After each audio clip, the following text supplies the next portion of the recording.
सरकार नहीं चाहती है कि पब्लिक के समक्ष जानकारी आए। सरकार ये नहीं चाहती है कि जानकारी आए और भ्रष्टाचार उनका उजागर हो। आप मिसयूज करवा रहे हो आरटीआई का। यदि कोई कहता है कि कोई मिसयूज कर रहा है तो सरकार है जो मिसयूज करवा रही है। सूचना आयोगों में जो पद हैं वो पद नहीं भरे हुए हैं। भ्रष्टाचार तो मुझे नहीं लगता कि कोई विशेष अंकुश लग रहा है। हमें तो लगता है जितनी आरटीआई लग रही हैं उस हिसाब से और भी ज़्यादा भ्रष्टाचार बढ़ रहा है। 46 साल के शिवानंद द्विवेदी IITN हैं, लेकिन इन्होंने अपनी पहचान एक आरटीआई एक्टिविस्ट के तौर पर कायम की है। सूचना का कानून लागू होने के बाद साल 2012 में इन्होंने पहली आरटीआई दाखिल की। शिवानंद अभी तक 1000 से अधिक आरटीआई लगा चुके हैं। नतीजा यह रहा कि कई अमूलचूल बदलाव भी हुए। जानिए शिवानंद को क्यों लगा कि उन्हें आरटीआई एक्टिविस्ट बनना चाहिए। वहाँ से ही हमारा एजुकेशन हुआ है और फिर मैं IIT बॉम्बे से हमने MSc किया था मैथमेटिक्स में। और फिर वहाँ मैं जब IIT बॉम्बे गया तो मुझे एक्सपोजर मिला और मुझे रिसर्च में इंटरेस्ट था मैथमेटिक्स में। तो मैं यूरोप गया और वहाँ पर जर्मनी में रह करके मैंने रिसर्च किया 2.5-3 साल। और साथ में इटली में भी था मैं, मिलान यूनिवर्सिटी में अबाउट 2.5 ईयर। तो कुल मिला के 5 से 6 साल के बीच में कुछ हमारा समय यूरोप में गुजरा। फिर बाद में मुझे कुछ मोटिवेशन लगा पहले से ही अपने, चूँकि ग्राउंड से जुड़े हुए हम लोग हैं, अपनी मेहनत से आगे बढ़े हैं, तो हमें लगा कि हमें देश के लिए भी कुछ काम करना है। और जो लोग जिनको हम जानते हैं जो अपनी मदद नहीं कर सकते, हम लोग तो हैं, हम अपनी मदद कर पा रहे हैं, लेकिन बहुत सारे ऐसे लोग हैं जो अपनी मदद नहीं कर सकते, तो हमें उनकी मदद करना है हमारे देश के लोगों के लिए, अपने समाज के लिए। तो हम यहाँ पे आए और तब से हम निरंतर काम कर रहे हैं। हम प्रोफेसर ही बनते क्योंकि हमारा टीचिंग से, रिसर्च से बहुत इंटरेस्ट था। मैथमेटिक्स में हम रिसर्च करना चाह रहे थे, उसी में कर ही रहे थे। पर वो जब हमने छोड़ दिया तो फिर हम सोशल रिसर्च पे आ गए एक तरह से, आरटीआई पे, सोशल पे, और जो भी है इस तरह से हम समाज के लिए काम कर रहे हैं। तो वो हमारा इस तरह से रिसर्च मान सकते हैं। पहली आरटीआई हमने इंडिया में लगाई थी अपने पासपोर्ट से संबंधित जानकारी के लिए। वो मेरा पासपोर्ट वो रिन्यूअल करने में थोड़ा सा दिक्कत कर रहे थे, तो मैंने जानना चाहा कि भाई क्यों डिले हो रहा है। तो बहुत सारी इसमें हमने क्वेरी उनसे करी और पहली हमें याद है कि हमने पहली आरटीआई तब हमने लगाई थी। जब हम ये देखते थे कि मतलब इतने सारे मामले हैं, इतने सारे करप्शन से, उस समय आपका 2G घोटाला भी हुआ था, आपको पता है, जब आरटीआई एक्ट 2005 में आया था। तो हमें लगा कि ज़्यादातर शहरी क्षेत्र में तो बड़े बड़े मुद्दे उठाने वाले लोग रहते हैं, लेकिन गांव की जो एक आबादी है, जिनको वास्तव में किसी चीज़ की आवश्यकता है, वो उससे वंचित रहते हैं और उनकी आवाज़ कोई नहीं बन पाता। ना मीडिया वहाँ तक पहुँच पाता था और ना मतलब लोग वो इतने समझदार थे कि वो लगा सकते थे आरटीआई या इस तरह से अपनी जानकारी हासिल कर पाएँ।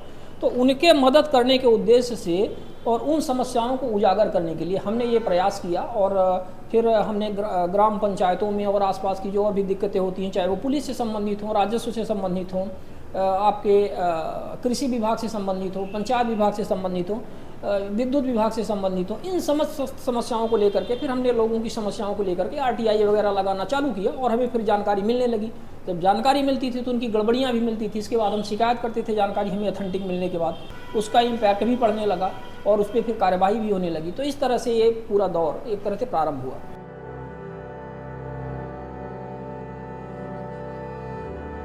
तो जानते हैं कि मतलब आरटीआई आप लगाइए तो लोग आपके पीछे पड़ जाते हैं, ठीक है, वो तो एक आम बात है ना। आप आरटीआई लगाओगे तो लोग उनकी जानकारियां नहीं चाहेंगे कि आप बाहर करो, क्योंकि जानकारियां बाहर होगी तो उन पर कार्यवाहियाँ होंगी। तो कई सारे ऐसे मामले आए हैं जिसमें लोग नुकसान पहुंचाने का प्रयास करते हैं, शारीरिक तौर पर, मानसिक तौर पर प्रताड़ना करते हैं, शारीरिक तौर पर भी मतलब इस तरह से असॉल्ट और ये सब करने का लोगों ने प्रयास किया है। तो हमने इस विषय में कुछ FIR भी दर्ज करवाई थी संबंधित थानों में। तो ये भी चलता रहता है, बहुत बड़े चैलेंजेज हैं। और सबसे बड़ी बात यह है कि हम लोगों को, या जो भी इस तरह से आरटीआई लगाते हैं लोग, उनको कोई इस तरह से सिक्योरिटी प्राप्त नहीं है। हमें लगता है कि ये लगभग 2-3 बार हुए हैं ऐसे, 2-3 बार। मानसिक तौर पे ऐसे ही कि अब आपको धमकियां मिल रही हैं, अब आपको लोग धमकी देते रहते हैं कि आप आरटीआई लगा रहे हो, हम आपको देख लेंगे, है ना। और विभिन्न तरह से लोग आपके विरुद्ध झूठी कंप्लेनें ऐसे करते रहते हैं। झूठी कंप्लेनें करेंगे तो आपको भी अब कहीं ना कहीं जहाँ भी कंप्लेन हुई तो आपको जवाब देने तो जाना पड़ेगा।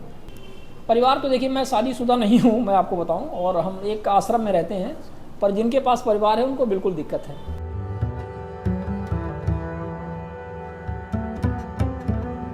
सरकार नहीं चाहती है कि पब्लिक के समक्ष जानकारी आए। सरकार ये नहीं चाहती है कि जानकारी आए और भ्रष्टाचार उनका उजागर हो। आज सबसे बड़ा उदाहरण हम आपको बता दें कि 31 मार्च 2024 को सूचना आयोग के सभी पद खाली हो गए मध्य प्रदेश में। और अभी पिछले हफ्ते नियुक्तियां जाकर के हुई हैं 6 महीने के बाद। वो भी कितनी नियुक्तियां हुई हैं? 11 पद हैं और 11 में से 4 पद की नियुक्तियां हुई, अभी भी 7 पद खाली हैं। और वहाँ पर रिसेंट डाटा के अनुसार, हालांकि वो डेटा दे रहे हैं, पुराना डेटा है, 16,000 अपीलें पेंडिंग बता रहे हैं और लगभग 1000 के आसपास शिकायतें पेंडिंग बता रहे हैं वो। तो 16,000 अपीलों का किस तरह से वो निराकरण करेंगे, कैसे वो फाइन लगाएंगे, कैसे जुर्माना लगाएंगे, कैसे वो, क्योंकि एक अपील को सुनने के लिए आपको रिपीटेड टाइम भी चाहिए, सामने वाले पार्टी को आपको टाइम भी देना पड़ता है, सुनवाई 2 बार 3 बार होती तब जाके आप निर्णय देते हो, किस तरह से आप डिस्पोज करेंगे। यदि सरकार ट्रांसपेरेंसी लाएगी, यदि जानकारी सभी कार्यालयीन जानकारी, आवश्यक जानकारी आम जनता के पास आ जाएगी, तो आरटीआई का मिसयूज करने का प्रश्न ही नहीं उठता है। आपको क्या लगता है कौन करेगा मिसयूज? यदि कोई कहता है कि कोई मिसयूज कर रहा है तो ये सरकार है जो मिसयूज करवा रही है, क्योंकि इन्फॉर्मेशन वो छुपा रही है। जब छुपाओगे तो लोग उसकी खोज में जाएंगे, और यदि कोई वेस्टेड माइंड है तो वो तो हर जगह होता है। अबाउट 1000 के आसपास, काउंट नहीं करते हैं, लेकिन यदि देखा जाए तो मुझे लगता है एक्सीडी किया होगा। और महत्वपूर्ण जहाँ रहता है वहाँ पे आरटीआई हम लगाते हैं। प्रशासनिक अधिकारियों पर जब आप आरटीआई लगाते हैं और उनसे आप जानकारी लेते हैं उनके विषय में, हमें लगता है कि बदलाव बस इतना ही होता है कि उनकी जानकारी बाहर आ जाती है और फिर उनकी जांच बैठ जाती है, और जांच बैठने के बाद वो उसमें लीपापोती करने का पूरा प्रयास करते रहते हैं अपना। यही बदलाव हम समझ सकते हैं। और बाकी फिर उनके मुझे लगता है कि किसी के चरित्र में कोई बदलाव नहीं होता है। भ्रष्टाचार तो मुझे नहीं लगता कि कोई विशेष अंकुश लग रहा है। हमें तो लगता है जितनी आरटीआई लग रही हैं उस हिसाब से और भी ज़्यादा भ्रष्टाचार बढ़ रहे हैं। आज सबसे बड़ी दिक्कत हमें लगता है ये हो गई है कि जो प्रशासनिक कार्यवाही है, शासन स्तर से जो कार्यवाही है, वो पूरी तरह से जीरो हो गई है। आरटीआई का नहीं, आरटीआई तो आप कितना भी लगा दो, कितना भी भ्रष्टाचार का उजागर कर दो। एक कराधान घोटाला हमने यहीं पे गंगेओ जनपद में लगाया था, 38 पंचायतों का था, लगभग 18 करोड़ का था। जानकारी आई, एफआईआर हुई, अभी प्रकरण चल रहा है, 38 पंचायतें उसके दायरे में है, सैकड़ों सरपंच सचिव सब मिला करके उनकी कार्यवाही चल रही है। लेकिन शासन उनमें स्वयं लीपापोती कर रहा है, सही तरीके से कार्यवाही नहीं कर रहा है। और कार्यवाही जब नहीं करता है तो आप जो आरटीआई लगा करके जानकारी निकालते हो, भ्रष्टाचार उजागर करते हो, तो उसका कोई मतलब नहीं रह जाता।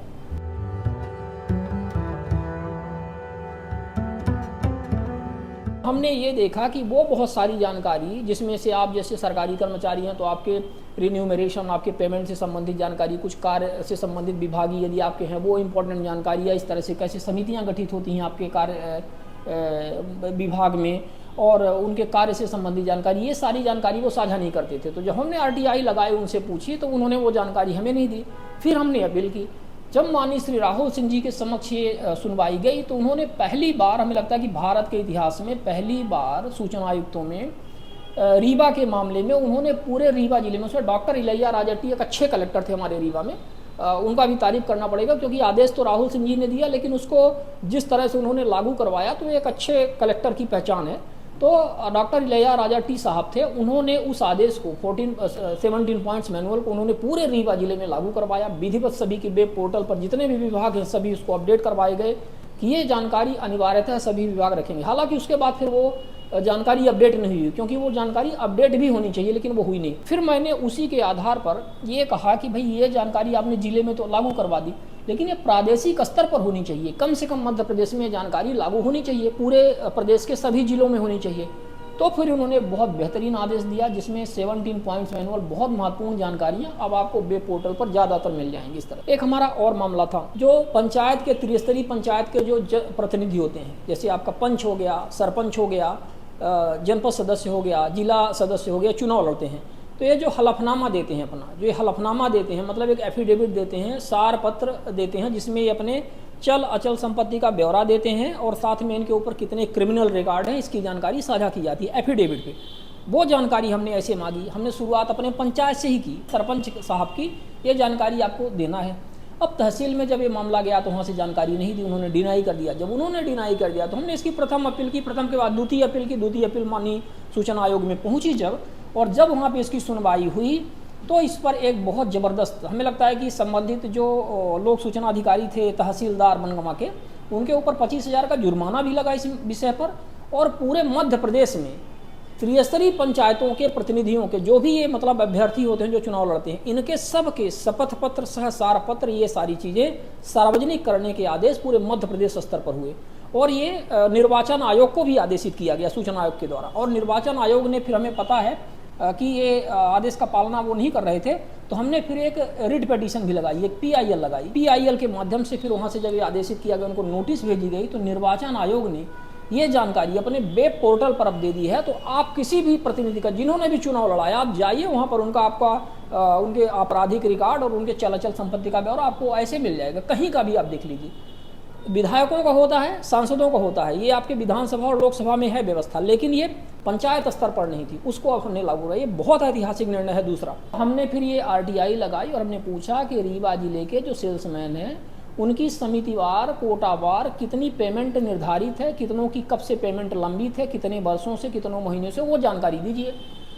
हमने आरटीआई खाद्य विभाग में लगाई। खाद्य विभाग ने सहकारिता विभाग के डिप्टी रजिस्ट्रार और आपके चीफ एग्जीक्यूटिव ऑफिसर जो होता है, जिसे महाप्रबंधक बोलते हैं सहकारी बैंक के, उनको भेजा गया वो आरटीआई का उन्होंने जवाब टाइम पर नहीं दिया। प्रथम अपील करी, प्रथम के बाद हमने द्वितीय अपील करी। जब आयोग में ये सुनवाई के लिए गया तो तीनों को तलब किया गया। ऑनलाइन सुनवाई हुई, अभी भी वो वीडियो रिकॉर्डिंग उपलब्ध है, जिसमें ये कहा गया कि ये जानकारी आप पोर्टल पर साझा करिए और एक निर्धारित करिए कि आप कितना पेमेंट इनको देते हैं। और आपको आश्चर्य होगा, जो आरटीआई से हमें जानकारी मिली थी उसमें ये पता चला था कि कई सारे सेल्समैन को 10-10 साल से पेमेंट नहीं मिली हुई, 9-9 साल से पेमेंट नहीं मिली हुई है। कह रहे हैं कि इन्हें बारदाना नहीं दिया, बोरा नहीं जमा किया, इसलिए इनको हम पेमेंट नहीं देंगे। किसी का कुछ, किसी का कुछ, इस तरह से। जाहिर है ऐसी स्थिति में वो चोरी करेंगे और इस तरह से गरीबों का हक मारा जाएगा। तो इसके लिए फिर बाद में एक और ये हुआ कि भाई सहकारी समितियाँ जानकारी देने से मना करती हैं, ऐसी ये जानकारी नहीं देती हैं।